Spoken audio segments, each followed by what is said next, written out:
Just quickly, before we get into this video, I wanted to say that while I know I'm referring to this new project as an album, I'm aware that it technically isn't that. However, I can't really seem to find a very consistent answer as to actually what it is. Spotify calls it an album, however, Rate Your Music says it's an EP, and Wikipedia just calls it an additional release.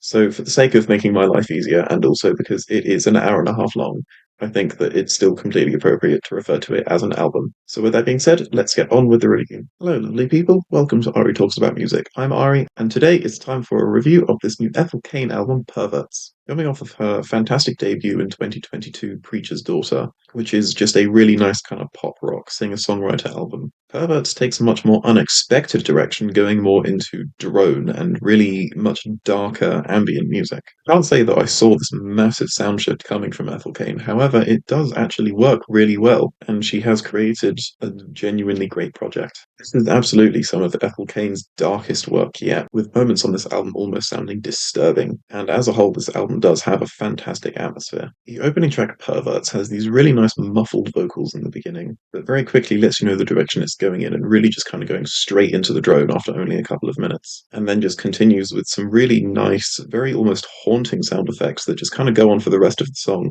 before abruptly cutting off, but in a still very natural way. The following track, Punish, opens with this really nice, very slow piano, and layers slowly start to build on top of it, creating for a very post-rock-like climax. This song also features some really nice vocals too. Although having this more post-rock leaning song kind of sandwiched between these two very long, much more drony ambient songs almost makes it sound like an out-of-place pop song, despite the fact that it's still very long and very atmospheric. Compared to the others on this album, it just doesn't really compare. House of Psychotic Women has these really nice swirling sound effects that really last the entire song, and slowly as the song progresses, they just get more and more distorted as the song goes, which makes this almost a disturbing but still really beautiful song in a way, and the constant repetition of the phrase "I love you" stays consistent throughout almost the entire song, and just slowly gets buried under all of these layers of music that just keep getting added and keep getting more and more distorted. The track Vacillator does act as a nice little interlude. However, I feel like interludes aren't really necessary on an album like this that has so much focus on atmosphere. And for a song with very little to offer, I do find that it does go on for a little bit too long. Moonanist opens with this lovely muffled piano in the intro, and also some really nice ethereal sounding effects on the vocals. And while all of this is going on, the white noise on this track is slowly creeping in before eventually fading out again. Whole Drone is pretty much everything you could ever want out of a drone song, opening with absolutely devastating sounding vocals that last only the first couple of minutes of this 15-minute long song before the droning in the background starts to creep in and then just keeps going for the entire rest of the song, and it doesn't feel like it lasts too long and really just goes for the perfect amount of time. And despite this track being so repetitive and so long and so monotonous, it still just manages to evoke so much emotion. But then Etienne has this really nice